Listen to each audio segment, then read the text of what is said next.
Falsedad en documento público. Para saber qué es una falsedad en documento público, primero tenemos que saber qué es un documento. Un documento es toda expresión en el que una persona, por escrito o por cualquier medio mecánico o técnicamente impreso, da un soporte material de unos hechos o unos datos que tengan una capacidad probatoria. En nuestro Código General de Proceso, en el artículo 243, nos dice que son documentos los escritos impresos, los planos, los dibujos, los cuadros, los mensajes de datos, las cintas, los discos, las grabaciones, las radiografías, los talones, contraseñas, cupones, etiquetas, sello y en general todo objeto mueble que tenga carácter representativo o declarativo y las inscripciones en lápidas, monumentos, edificios y similares. Cabe aclarar que existen dos clases de documentos que son los documentos privados y los documentos públicos. Los documentos privados son aquellos que no cumplen con los requisitos de un documento público, es decir, que no han sido elaborados por funcionarios públicos o ha tenido la intervención de este para la elaboración, y que al contrario ha sido elaborado por un particular en ejercicio de sus actividades. Por ejemplo, un documento privado podría ser un contrato laboral o un contrato de arrendamiento. Y los documentos públicos es cuando es otorgado por un funcionario público en ejercicio de sus funciones o bajo su intervención. Un ejemplo consiste en un escrito autorizado o un suscrito por el respectivo funcionario, es instrumento público. Ahora bien, en el concepto de falsedad de documento público, es un delito que se comete por una persona que adultera, modifica, simula, falsifica un documento o parte del mismo. Cabe aclarar que es un delito doloso de carácter técnico y que existen dos tipos de falsedades de documento, como es la ideológica y la material. La falsedad ideológica es cuando se realiza un cambio a la veracidad de un documento, que es auténtico pero que no corresponde con la realidad que tendrá que estar reflejada. Pues es decir, es cuando un documento no es precisamente falso, sino que las ideas que conllevan en este se quieren demostrar como verdad, pero en realidad es una falsedad y requiere de una acción de insertar en primera intención a un funcionario público y a una segunda a un sujeto activo. Como ejemplo de falsedad ideológica, podemos tomar el comportamiento de un notario que da mala fe de la intervención en un acto de persona que no intervino realmente en él. La falsedad material es una intervención física o material sobre el documento, es decir, una intervención en el aspecto a la forma. La falsedad material debemos comprender que es un hecho punible y es factible su comisión por una acción dolosa tomando en cuenta las siguientes circunstancias. Como primera circunstancia, hacer un documento total o parcialmente falsificado o imitando los signos de autenticidad. Segundo, alterar uno verdadero, que significa pues aprovecharse de los signos de autenticidad que tiene.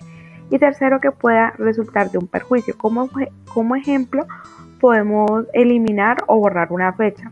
Ahora sí pasaremos a la falsedad en documento público según nuestro Código Penal en los artículos 286, 287 y 288. Falsedad ideológica en documento público. Es cuando un servidor público, cumpliendo con sus funciones, manipula el documento que pueda servir como prueba, almacenando las pruebas falsas o omitiendo parte de la verdad o la verdad absoluta.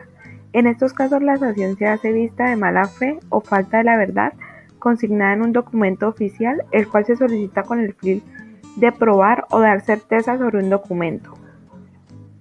También se sanciona, se protege el bien jurídico tutelado de la fe pública, ya que se afecta cuando se consagra dentro de lo que no es real y por la confianza que se deposita para acreditar la relación jurídica plasmada, y pues esto desencadena un delito en el cual en nuestro Código Penal, en el artículo 286, establece una condena de 64 a 144 meses de privación de la libertad y además la inhabilidad de ejercer funciones públicas en un periodo de 80 a 180 meses. Cabe aclarar que cuando hablamos del bien jurídico tutelado de la fe pública, hablamos de una expresión de los postulados de la buena fe perceptuados en el artículo 83 de la Constitución Política, que nos dice que las actuaciones de los particulares y de las autoridades públicas deberán ceñirse a los postulados de la buena fe, la cual se presumirá en todas las gestiones que aquellos adelanten en esto. Como ejemplo, traemos un caso real de un exfuncionario de la Cancillería que expidió unas visas a unos ciudadanos chinos y que en el trámite con la firma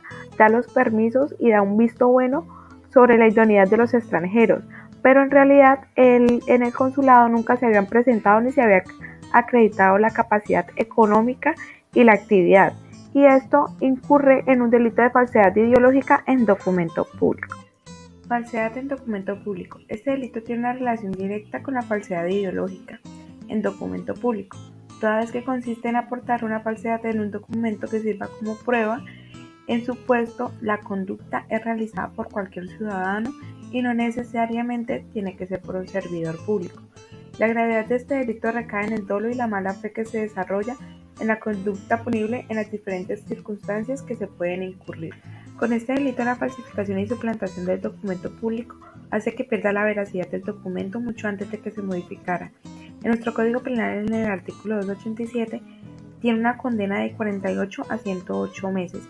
Y si fuese servidor público tendría una condena de 64 a 144 meses de privación de la libertad y una inhabilitación del ejercicio de sus derechos de 80 a 180 meses. Como ejemplo traemos el caso de un presunto responsable de falsificar documentos públicos para vender de manera fraudulenta una casa que tomó en arrendamiento. Los investigadores establecieron que al realizar la transacción comercial, el procesado falsificó la cédula del verdadero dueño de la casa y las escrituras del inmueble. Este último delito se trata de influenciar, coaccionar, manifestar, callar total o parcialmente la verdad y hacer caer en error a un servidor público para que en ejercicio de sus funciones entregue a un particular un documento que contenga una falsedad y el cual pueda servir como prueba. Este delito tiene como finalidad que con el documento público falso obtener un beneficio, como por ejemplo acreditar que es el merecedor de un subsidio o reducir el pago de algún impuesto, entre otras situaciones. Todo induciendo un error al servidor público. En nuestro Código Penal, en el artículo 288, establece una condena de 48 a 108 meses de privación de la libertad. Y para finalizar el ejemplo de este delito, traemos un caso que ocurrió en el 2007, en el cual un grupo de personas crearon poderes falsos supuestamente otorgados y suscritos por el gerente del Instituto del Seguro Social Seccional Atlántico con el fin de reclamar unos remanentes que quedan a favor de este instituto. Muchísimas gracias.